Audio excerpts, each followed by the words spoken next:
Dear students, welcome to Lal Sir's classes. In this particular video, we are going to understand the second stanza of the poem Keeping Quiet by Pablo Neruda. Let's have a look on the second stanza. It would be an exotic moment without rush, without engines. We would be all together in a sudden strangeness. Fishermen in the cold sea would not harm whales, and the man gathering salt would look at his hurt hands. Now, see the paraphrase of this. It would read, when everything will come to a standstill, it will be a rare situation. No one will be in a rush. There will be no engines running. Everyone will be calm and quiet, united with each other in a strange atmosphere. It will be strange because it has never happened earlier. No person would be harming any other living being, either for food or to earn his livelihood. All the people who work endlessly will get some time to look at their injuries and the damage they have caused to their own bodies. Now, talking about the literary devices, in this case we have alliteration, we would, were. So W sound is repeated, sudden strangeness, again S sound is repeated, H, his hurt hands, this H sound is repeated, alliteration, consonant, so alliteration. Now talking about the questions based on the reference to context. In case of the second stanza, we can have these many questions. Why does the poet call it an exotic moment? He calls this moment unique, exotic, because this is happening for the first time. People are not aware of this. We are not used to it, and therefore it is exotic moment. Second question, explain without rush, without engines. So, we will be in such a unique silence that there will be no rush for any activity or any engines. No engines will be working. Now the third question, which poetic device has been used by the poet in the fourth line? If you see the fourth line of this 1, 2, 3, 4, in a sudden strangeness, again it is alliteration. Now, explain the phrase would not harm whales. It means we are talking about the fishermen at cold sea would not harm whales. Now, would not harm whales here symbolizes not harming the nature, and man gathering at salt, of course, symbolic of the human beings. Now moving to the third stanza. Let's have a look on the third stanza. Those who prepare green wars, wars with gas, wars with fire, victory with no survivors, would put on clean clothes and walk about with their brothers in shade doing nothing. What I want should not be confused with total inactivity. Life is what it is about. I want no truck with death. Let's see the paraphrase. The people who exploit the green wealth of nature by deforestation or mining or fishing in the deep seas, and the soldiers who use weapons to kill fellow human beings need some time to introspect into the consequences of their actions. In this case, we can very well say that we find Pablo Neruda very close to Thomas Hardy, going against the war. They are merely doing their job or following orders. We are talking about the soldiers. They are merely doing their job or following orders. He wants them to put on new clothes, that is, to adopt a new approach towards life that is peaceful, and to realize that killing so many people is not a victory. What is the use of victory when we have no survivors to celebrate it? Now, he wants all of us to be united as one, consider our enemy to be our brother. He is prompting brotherhood, peace, unity.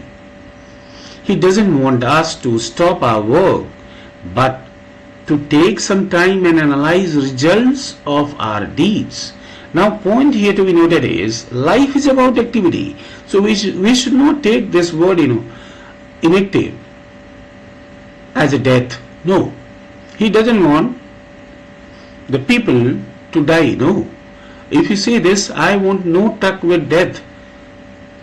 Of course, it has a very good meaning here. I want people not to embrace death. Now, talking about the literary devices, we have alliteration, wars with, war. So alliteration, and clean clothes, again alliteration. Assonance, use of letter vowel. O, victory with no survivors, would put on. So O we find a number of prominent O sound here. Assonance. Then we have repetition, use of war, repeated consequently. Then we have questions based on a reference to context. Let's see. The first question, explain green wars. The green wars can be said to be all the activities that are purported to destroy the environment. Now, second question, which device has been used in victory with no survivors? Of course, it is irony. What is the use of victory when we have no survivors? So therefore it is irony. Now explain no truck with death. We can say here the poet wants us not to embrace death. Next, what does the poet mean by clean cloth? First of all, we must understand the clean cloth is here. Metaphorically, it represents peaceful ideas, a peaceful environment. Now, who would put on clean clothes? The survivors, those who have survived. Now, talking about the fourth stanza, we have, if we were not so single-minded about keeping our lives moving, and for once could perhaps a used silence might interrupt this sadness of never understanding ourselves and of threatening ourselves with death. Paraphrase. Here the poet says that all human beings work endlessly with the aim of completing all their tasks. Now they are driven by the target of survival and the threat of death. Now here I would like to mention here, when he says we have been threatening ourselves with death, that means we have created a number of equipments, which go against our own survival, our own sustenance.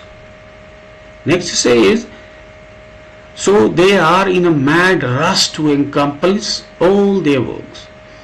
He says that perhaps if they pause for a while, they can appreciate their achievements and their lives would become happier. Okay. Also we can mean that we should appreciate the nature and be happy. We should understand the real nature of human being. He suggests that by keeping quiet, we will be able to understand the true purpose of our life. Now the literary devices in this case, we have alliteration, of course.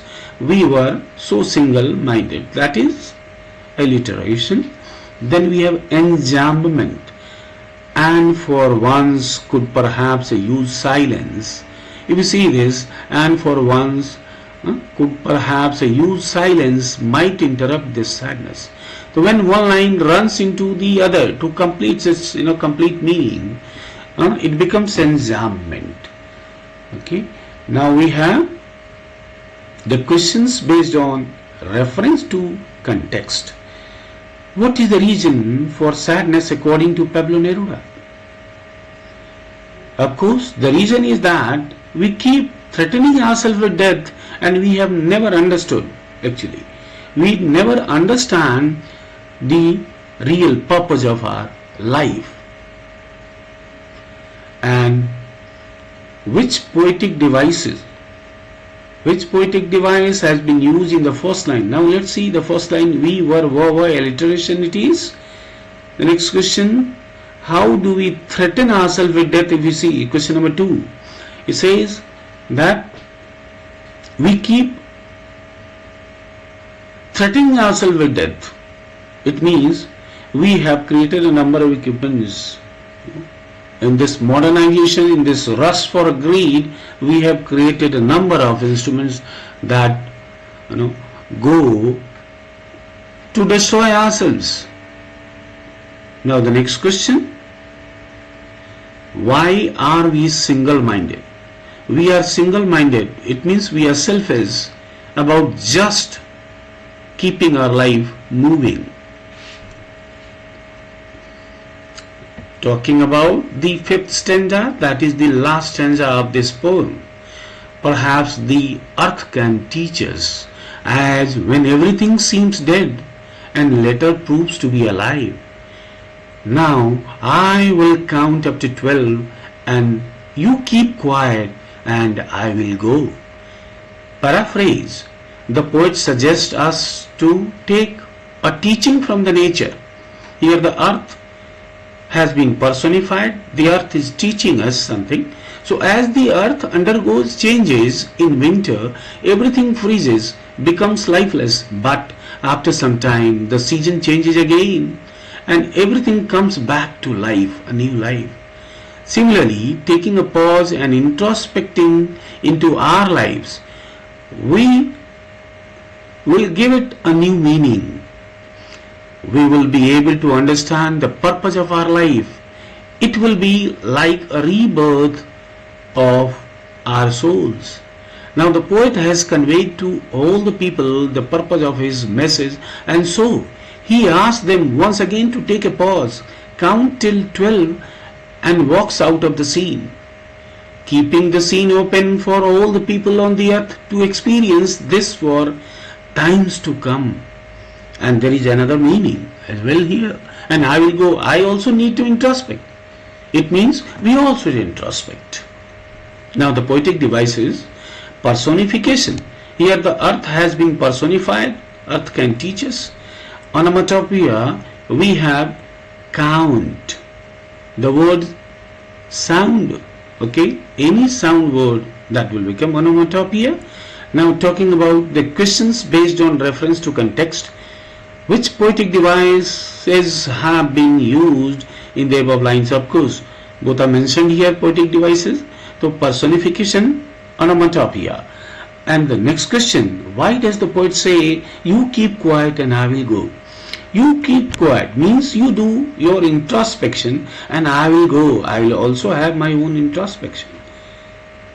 Why has the poet invoked the example of the earth, not the earth? The poet has invoked the example of the earth to teach us that when everything comes to silence, suddenly a new idea emerges.